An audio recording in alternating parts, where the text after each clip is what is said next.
So this is Elizabethan literature.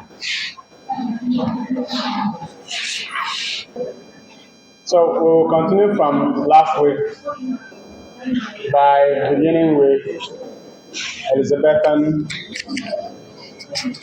Elizabethan nationalism. We're looking at Elizabethan nationalism. We're looking at the Elizabethan period now. Elizabethan nationalism. So Queen Elizabeth I ruled England between 1558 and 1603. She is described as a political genius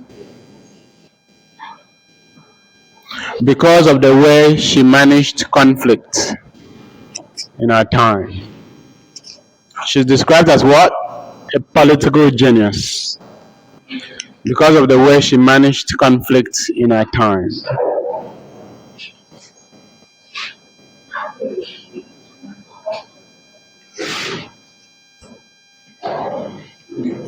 During her reign, Queen Elizabeth served as the balance of power in Europe, especially in the war between Spain and France. By being the balance of power, we mean that whoever she supports, has the upper hand. Whichever group she wants to align with will have the upper hand. So in the war between France and Spain, England was the balance of power during Queen Elizabeth's reign. Right? Good.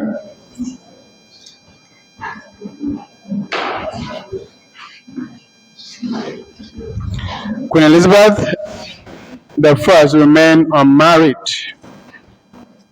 Queen Elizabeth I remained unmarried till she died. And she used her situation as an unmarried queen or unmarried monarch to her advantage and to the advantage of the kingdom.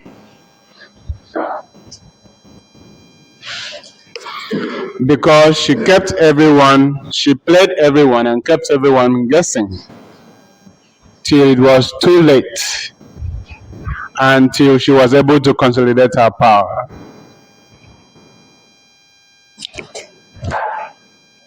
So by the time it was too late for Queen Elizabeth to marry, she had made England united and strong.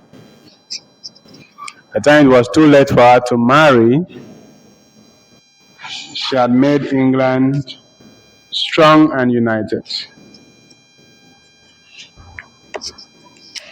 By the time it was too late for Queen Elizabeth I to marry and have children, England had become strong and united.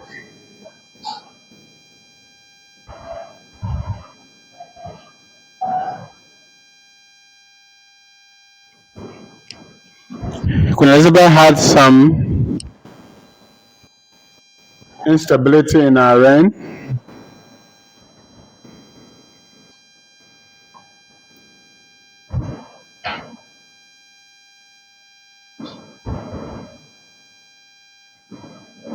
Because the Queen of Scots, Mary Stuart, was looking for a throne, but the people united around her to prevent Mary Stuart from becoming queen. Of course, she was Catholic by faith and French by culture. Elizabeth was largely Protestant. which is why she was loved by the people.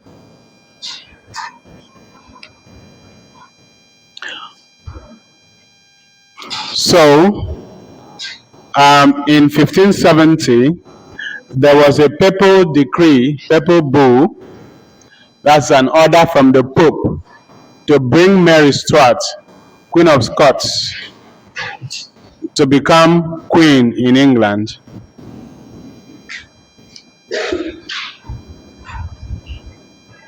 But the people rallied around her, and this papal bull did not succeed.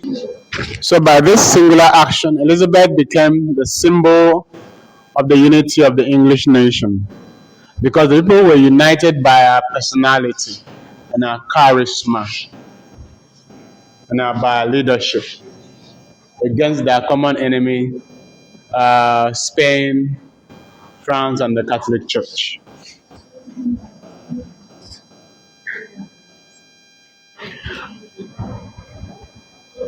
It should be noted that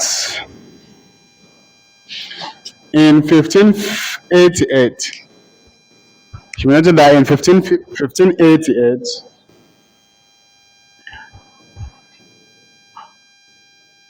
Philip II of Spain sent the famous Spanish Armada to attack England. Philip II of Spain sent the famous Spanish Armada to attack England. Sent the famous Spanish Armada to attack England, but the ships were destroyed largely by the storm. The ships were destroyed by the storm. The ships were destroyed by the storm. So the destruction of the Spanish Armada by the storm was seen as a divine act and a sign of God's support for Elizabeth's reign. It was seen as a divine act, a miracle, and a sign of divine support by God for Elizabeth's reign.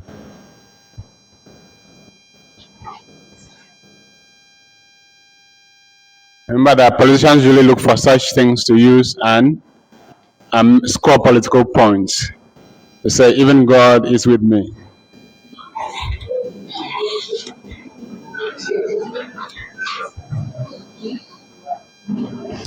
During Elizabeth's reign, the politico-religious conflicts continued.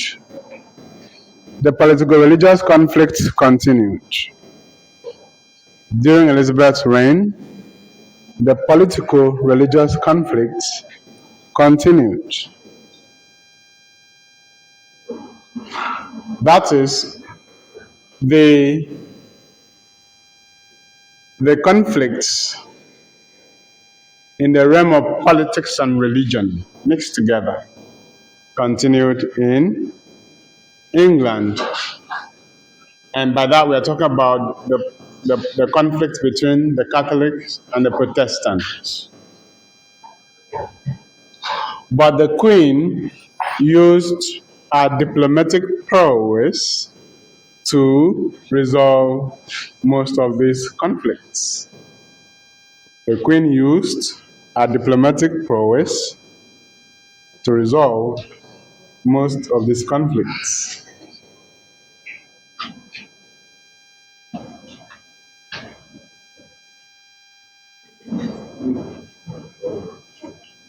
Unfortunately, Elizabeth finally had to order the execution of Mary Stuart in order to stop the Catholic rebellion in her reign. Unfortunately, at the end of the day, Elizabeth had to order the execution of Mary Stuart in order to put paid to the Catholic rebellion in our time.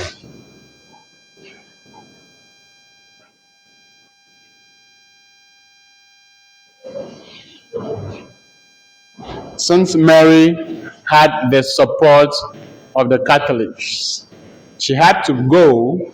She had to go in order for her reign to have to exit in peace. So it was a difficult decision for Elizabeth. During Elizabeth's reign, the Puritan movement was formed. During Elizabeth's reign, the Puritan movement was formed.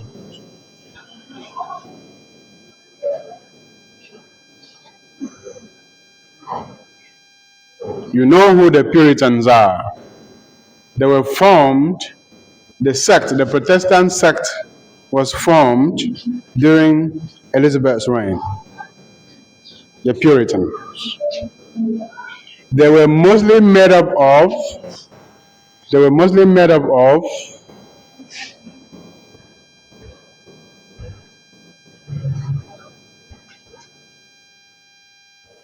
those who were exiled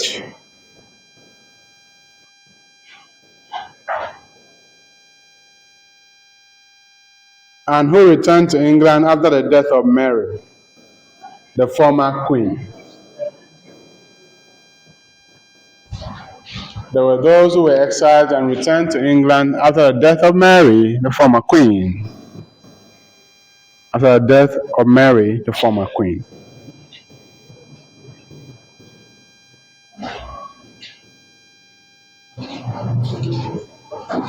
Because England did not align with the Catholic Church, the Pope excluded England when he divided the New World, when he shared the portion of the New World between Spain and Portugal. The Pope did not consider England in dividing or sharing the New World because England did not align with Rome, the Catholic Church. Because England did not align with Rome, when the Pope shared the New World, he excluded England and divided it between Spain and Portugal, which were Catholic nations.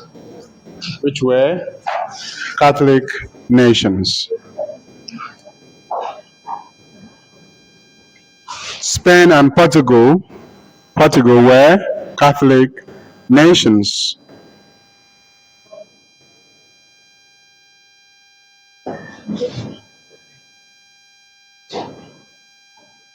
Spain and Portugal were Catholic nations.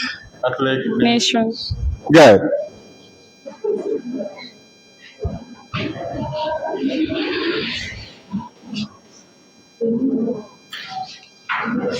So because England was excluded from having a share in the New World, they resorted to piracy. So as to have a share of the New World.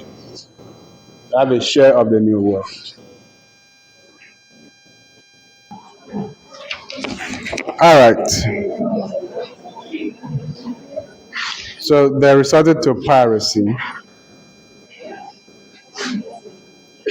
The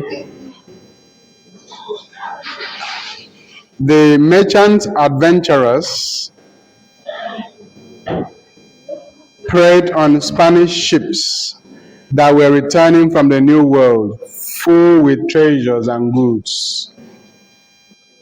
Remember, the New World was the new source of wealth for Europe in the 16th century.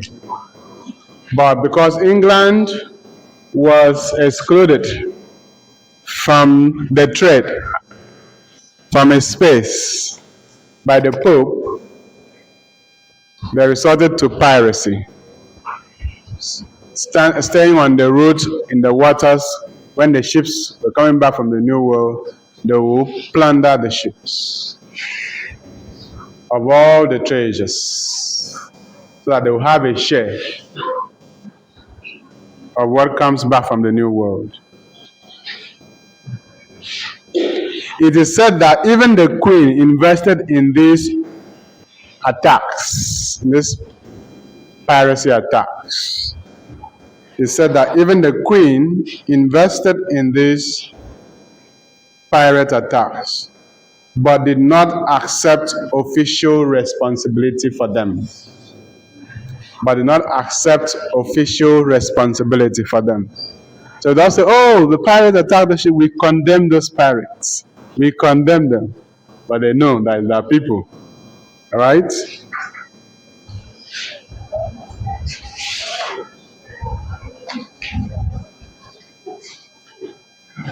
There's a case of one Francis Drake. There's a case of one Francis Drake.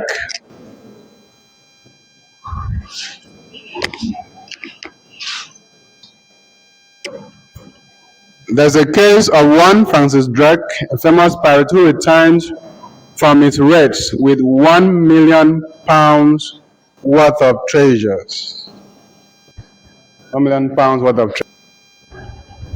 And was knighted by the Queen on the deck of his ship, the Golden Hind. Was knighted by the Queen on the deck of his ship, the Golden Hind. Elizabeth ruled for 45 years. Elizabeth ruled for 45 years. Elizabeth ruled for 45 years. Meaning that she had a long reign. She had a long reign. And this explains why the age is named after her. Why the period is named after her. Elizabethan period. Elizabethan era. Queen Elizabeth was known to patronize writers in his time. She was a patron of writers. Remember that whenever a king patronizes writers, writing will bloom. Whenever the government patronizes writers, writing will bloom. Great works of literature will be produced. Because writers write well when they are not struggling, when they earn very well from their work. And this can only happen through court patronage at that time.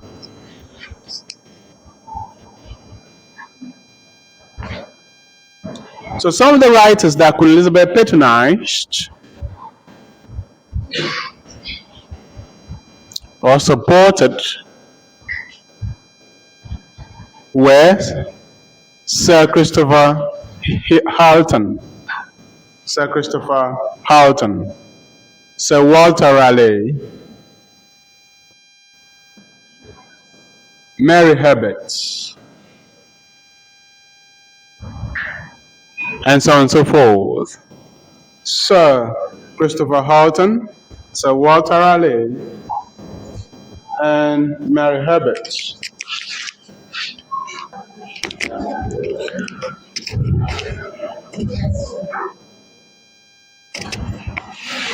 There was a book on the conduct of courtiers in Elizabeth's time.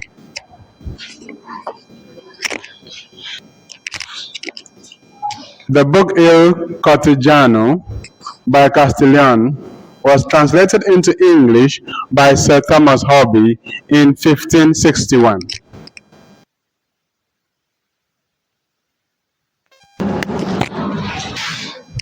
So this book says that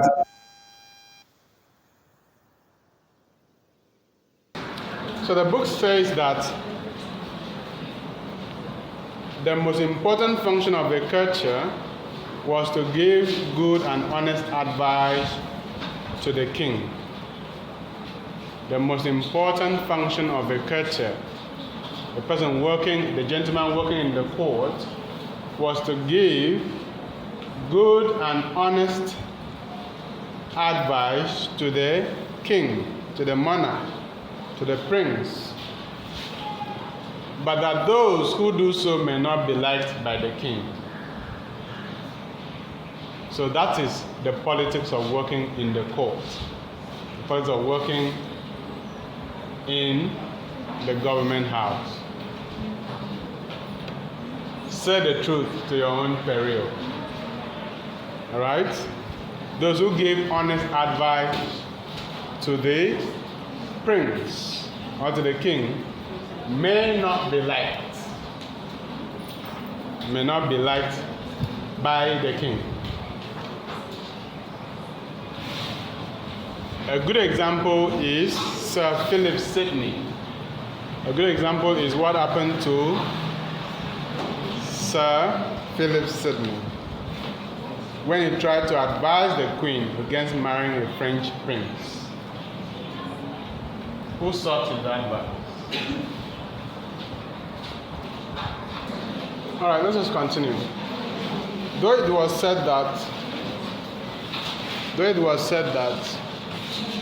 writers enjoyed patronage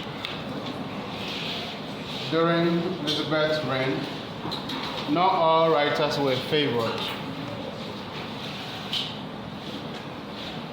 especially writers of lower status.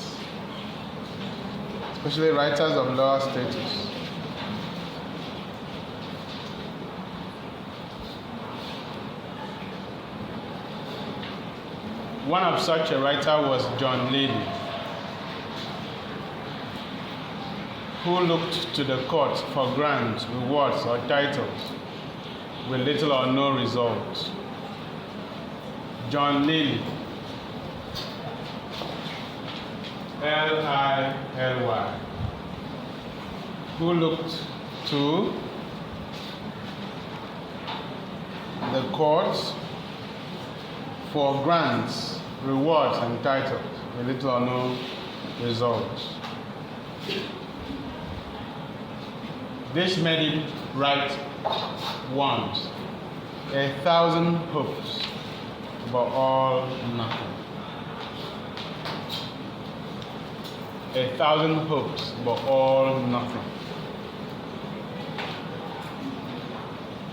So we are looking at how writers looked up to the crown for survival at this time. Lilly cried out when he could not get the office of the master of revels, a kind of director of entertainment today. Edmund Spenser wrote Mother Hubert's Tale and Colin Cloud's Come Home, and Colin Cloud's Come Home Again, after he was disappointed in his hope of getting court patronage. Edmund Spenser wrote Mother Hubert's Tale and Colin Cloud's Come Home Again after he was disappointed in his hope of getting court patronage. However, he was later rewarded. But this shows the frustration that writers went through in trying to get the court to notice and reward them for their work.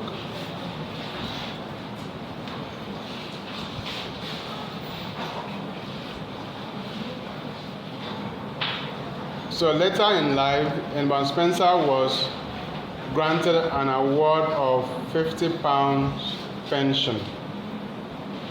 I think this would have been after he wrote The Fairy Queen.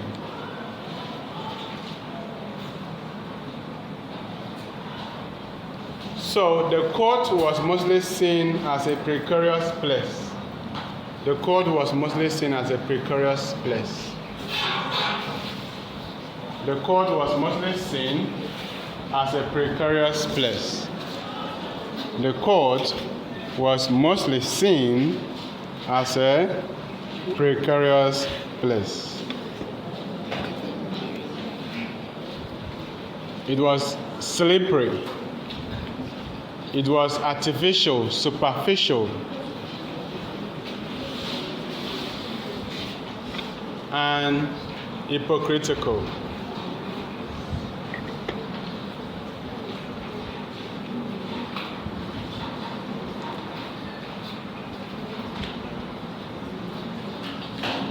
And remember, the court was located in the urban center. So in most of the literature of the time, the court is seen as it's a precarious place where people act for their self-interest only, where people are not sincere in their actions. So there was corruption at court. There was corruption at court. So the king's palace was depicted as a corrupt place because of power struggle, selfishness, insincerity, lies, all in the bid to pull another person down and get ahead in life.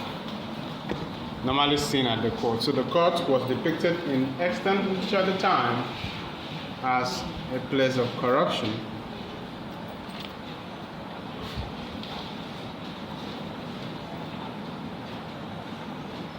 And this was done in contrast to the rural areas that was depicted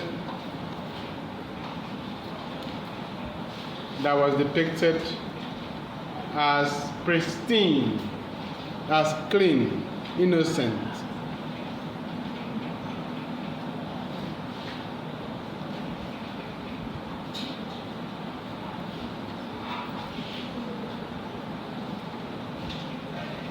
Right? So that could have brought about the pastoral poetry tradition in the literature of the time. Because of the depiction of the rural area as a clean place compared to the corruption found in the court, which is located at the urban center.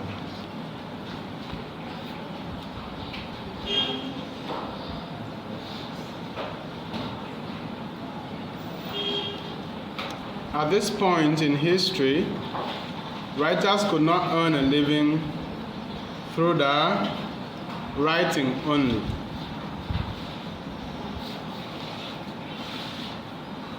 Because there was no wide readership. There was no wide readership.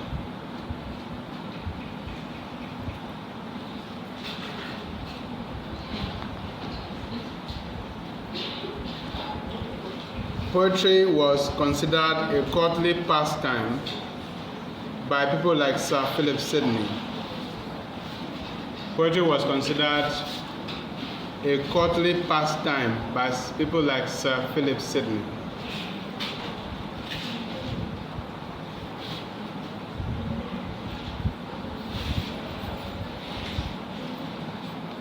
And people like Sir Philip Sidney were courtiers, they were gentlemen at court, so they simply wrote poetry to pass time. They didn't write it so that they could earn a living. Others who wrote poetry to earn a living were writers of lower status. But because they could not depend solely on writing for their survival, they sought careers in the civil service. As secretaries, they sought careers in the civil service as secretaries and teachers.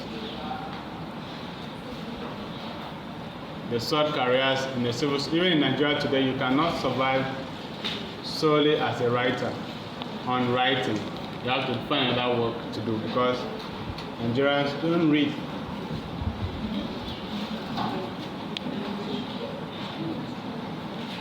So these writers had to seek a career in the civil service or as teachers, as secretaries and teachers in the civil service. Another way they could survive was to dedicate their work to their prospective patrons.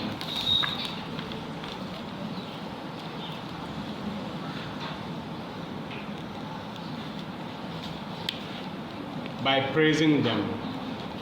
Patronage in return for praise. Even a successful writer like Ben Jonson at this time lived by patronage. Survived by patronage. Even a successful writer like Ben Jonson survived through patronage.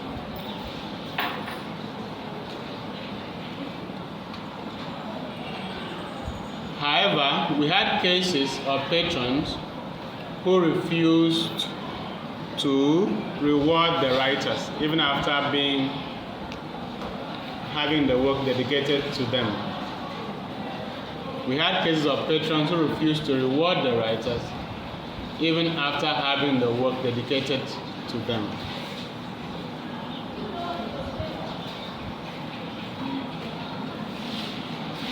It should be noted that writers were given 2 or 3 pounds for dedicating a pamphlet to a patron.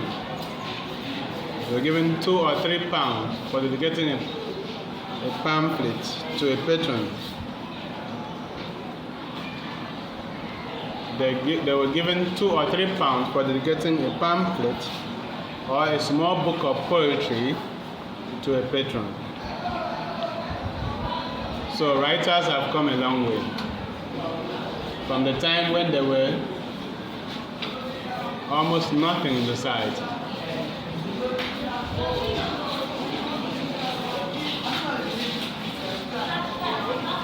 Shakespeare dedicated the Rape of Lucrece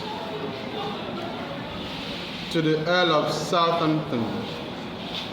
Shakespeare dedicated the Rape of Lucrece to the Earl of Southampton in 1594.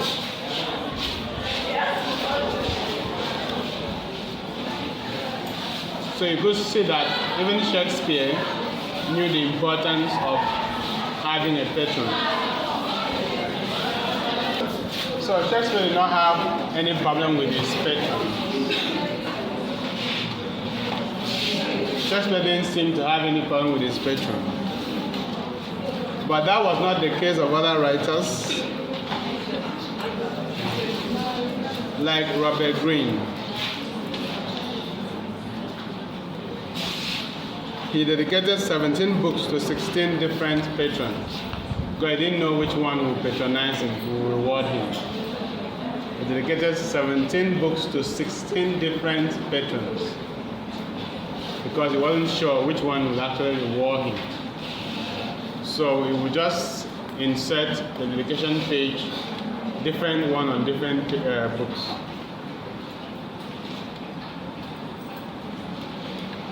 Some writers were guilty of this action.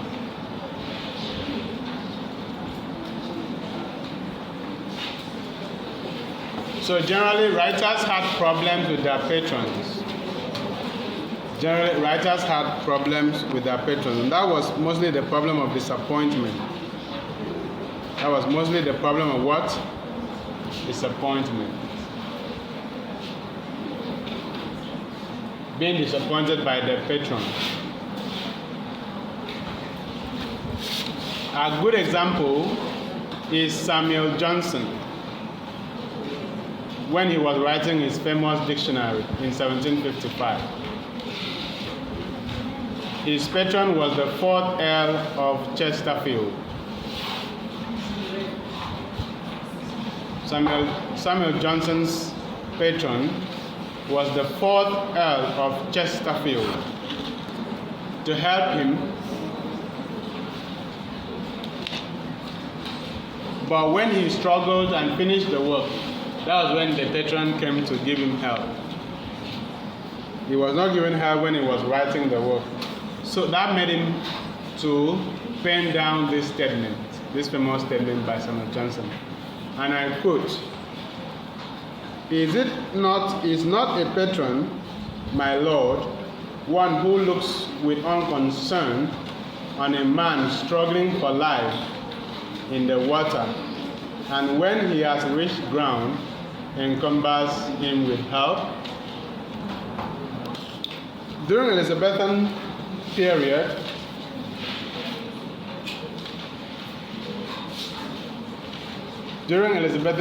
universities in the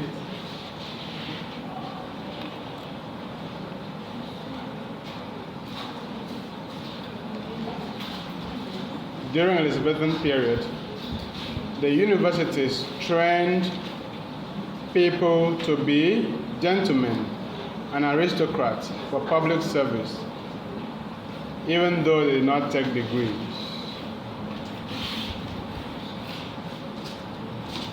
Before this time, the universities trained people mostly to become priests. But now, the universities would train people to be gentlemen and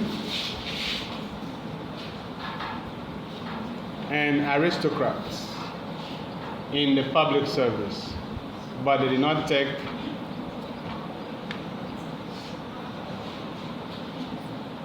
even though they did not take degrees. So this created the phenomenon of the university wit. This created the phenomenon called university wit. So there were a group of writers trained in the university.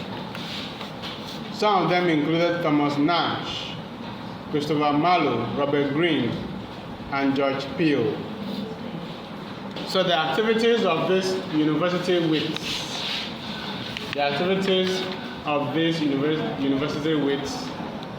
helped the Elizabethan literature to flourish. Because the university is the apex of learning. And so if the university produces writers, they are going to write excellent works. Just as it produced excellent priests, the university could also produce excellent writers.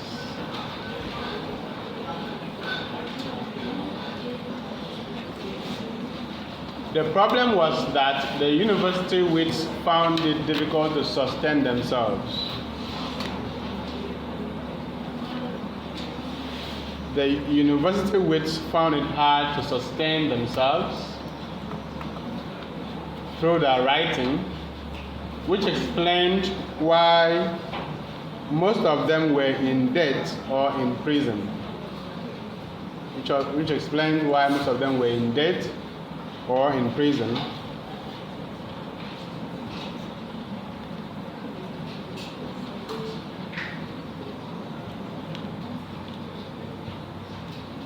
Note that there was growth in the population of London at this time, and this had some impact on the life of the people in the city.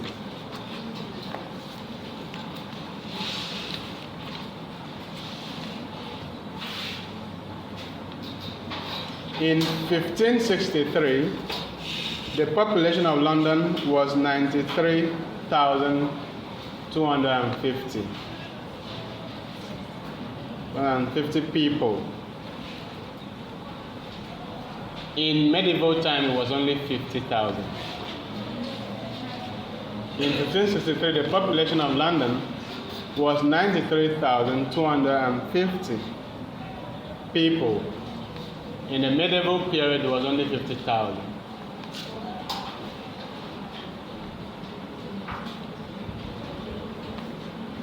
The printing houses were in London.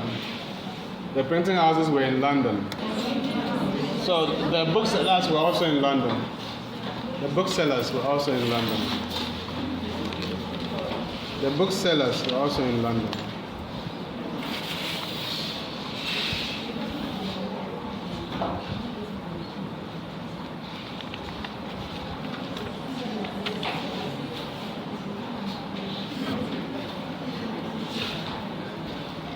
So the politics of book consumption at the time,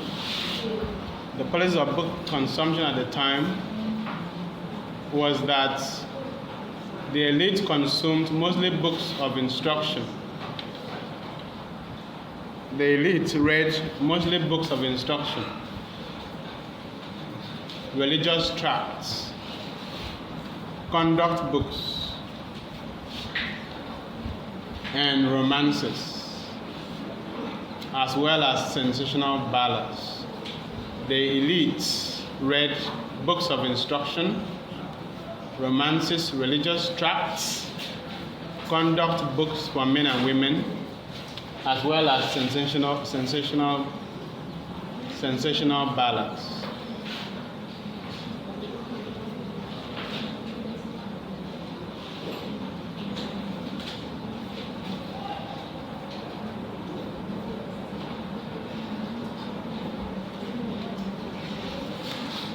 It should be noted that the 16th century was the first century of the printed book. The 16th century was the first century of the printed book. At that time, there was no copyright. There was no copyright. Authors had to sell their manuscripts outright to the publisher.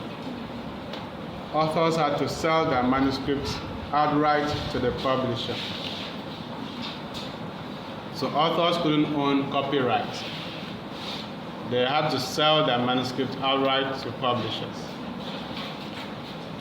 A pamphlet or a small book of poetry could go for 40 shillings. A pamphlet or a small book of poetry could go for 40 shillings.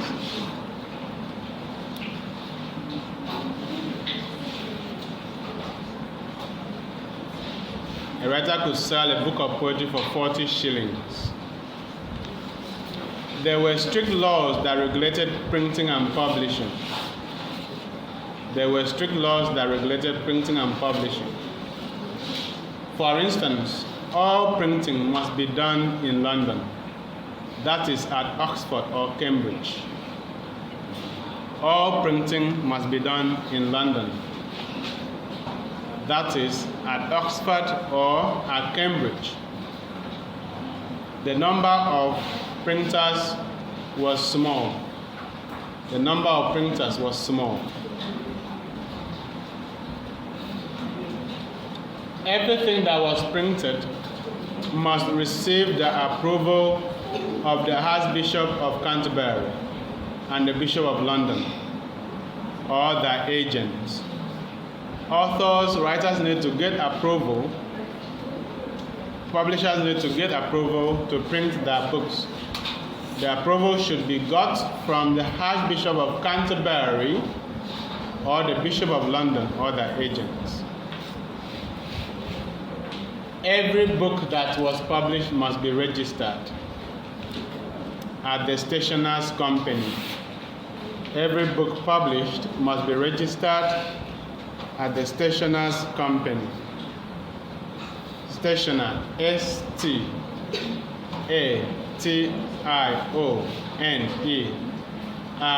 apostrophe. Stationer's company.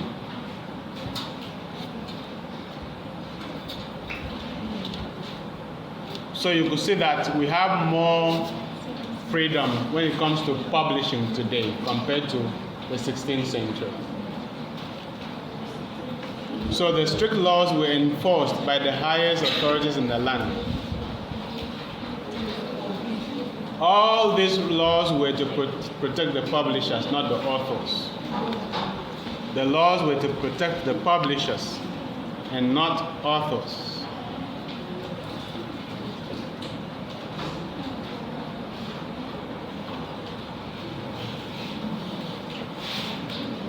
It was dangerous to be a writer in the 16th century. It was dangerous to be a writer in the 16th century. For instance, a writer by name John Stubbs, S-T-U-B-B-S, John Stubbs, had his right hand cut off for writing the book The Discovery of a Gaping Gulf in 1579 to protest the speculated marriage between Elizabeth and a French king. It is reported that when his right hand was cut off, he used his left hand, he lifted his left hand, he used his left hand to lift his heart and said, "God save the Queen." Right? So, This shows that it was dangerous to be a writer in the 16th century, and it's still dangerous to be a writer today. Okay? Some writers have disappeared without a trace. Journalists, poets, some have been killed. Someone like Ken Saro-Wiwa was killed by Abacha for nothing, in broad daylight. Killed, poured acid on his body so you can't see his colors.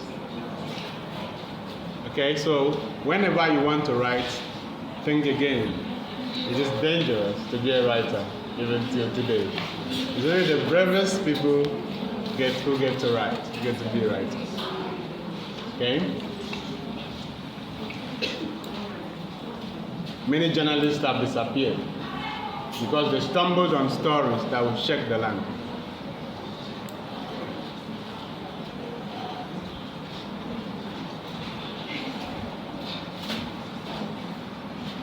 So other writers went to prison.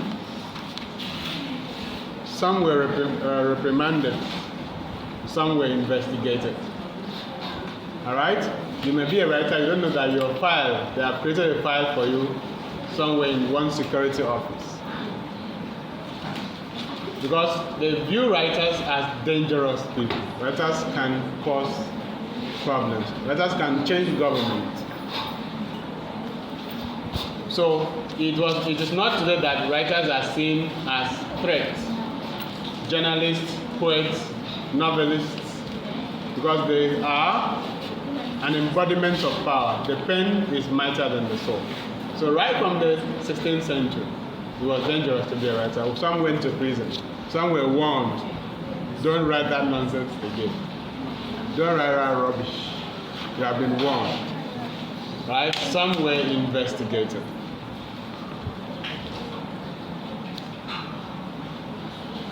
So it was dangerous to put pen to paper, and it was so unprofitable that it is a wonder any original writing was published at all.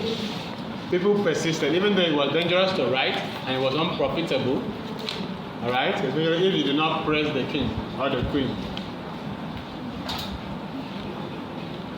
Hunger will kill you if you do not praise the king or the queen.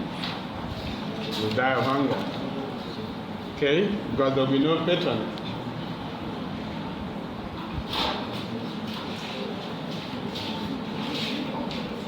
Manuscripts continue to circulate. Manuscripts, that's handwritten manuscripts, that's what I mean, continue to circulate even up to the 17th century, the next century.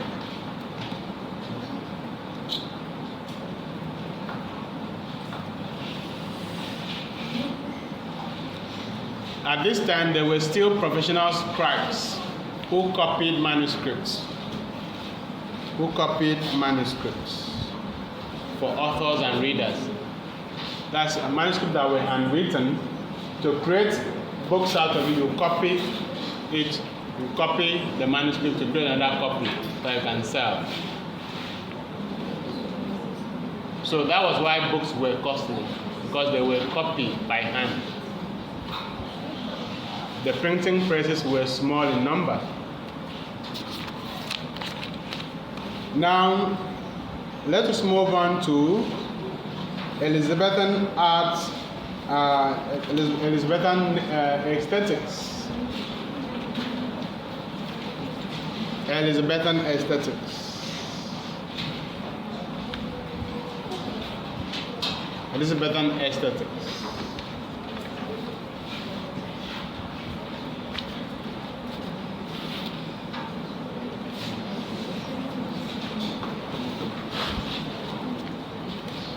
In Elizabethan literature,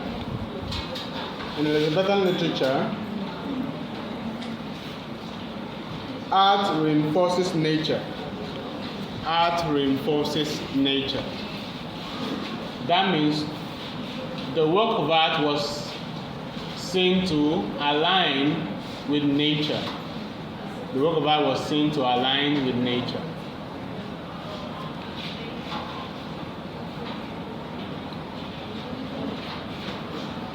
The literature of the time was noted for these attributes. The literature of the time was noted for these attributes. The literature of the time was noted for these attributes.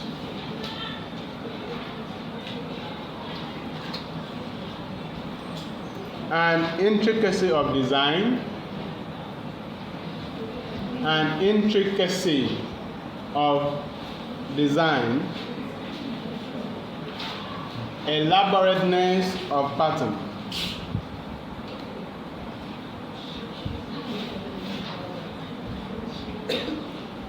Intricacy of design and elaborateness of pattern. Characterize the literature of the time. Characterize the literature of the time.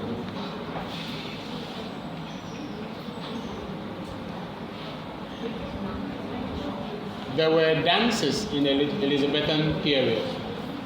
There were dances in the Elizabethan period. There were dances in the Elizabethan period.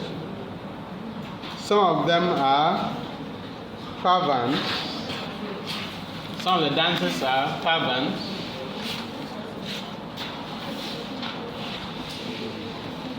Elizabethan music was contrapuntal. Elizabethan music was contrapuntal. This means that it was composed of several independent melodies joined together. Elizabethan music was contrapuntal in nature. This means that it was composed of several independent melodies joined together. An example is seen in the madrigals.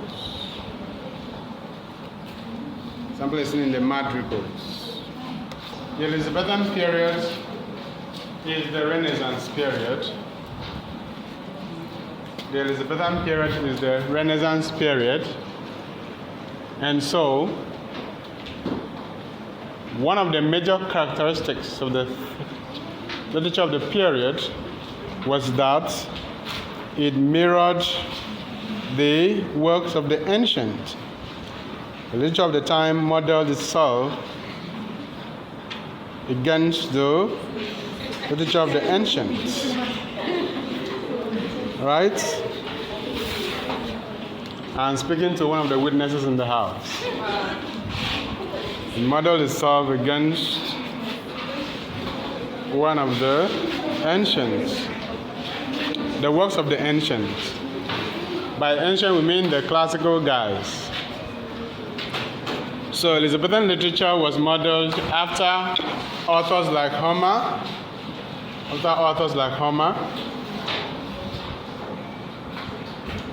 Virgil, when it comes to epic. For pastoral poetry, the Elizabethan writers modeled themselves after Theocritus and Virgil. For rhetoric and prose style, they modeled themselves after Cicero. I said for rhetoric and prose, the Elizabethan writers imitated Cicero, who existed in the classical period. For comedy, they imitated Plautus and Terence. For tragedy, they imitated Seneca.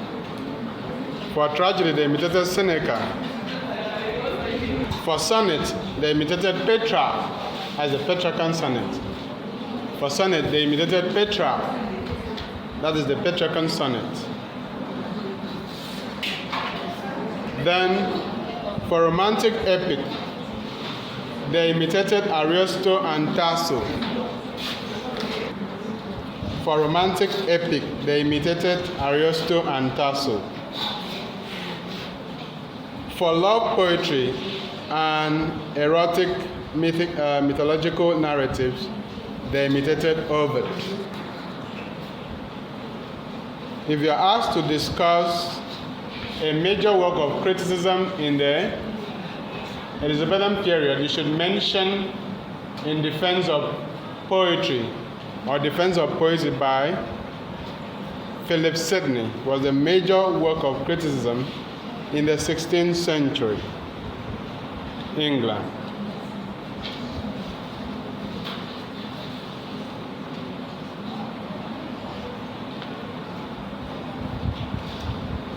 Most of the works of criticism at this time were influenced by the Poetics, written by Aristotle in the classical period. But Sidney's work was eclectic. Sidney's work was what? Sidney's work was what? Eclectic. That means it drew from different traditions down the ages. It drew from different traditions down the ages. Others simply imitated Aristotle. But Sidney's method was eclectic because it drew from different literary traditions across time.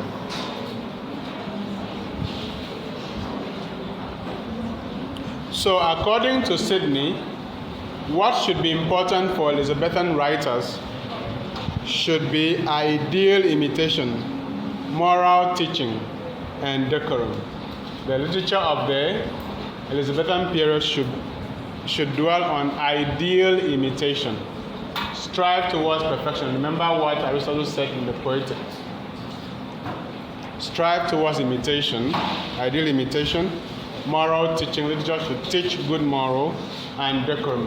Literature should have good sense, should be well-mannered, well-toned. Sidney defines poetry as an imitation of nature. By poetry, we mean literature. Sidney defines poetry as an imitation of nature. That is why Elizabethan literature is interested in nature and using nature to interpret human experience. The use of nature to interpret human experience. Sidney also viewed the poet as a creator with God, because his work reflects that of God. So the writer is a co-creator with God, because the writer's work recreates God's creation. This is Philip Sidney's idea. Because poetry is a higher art, the poet imitates the ideal and not fallen nature like history. So literature should aim to depict the ideal, strive for perfection, depict what is possible. It should depict what is possible and what is best for mankind. So let us pause there for today. Meet again.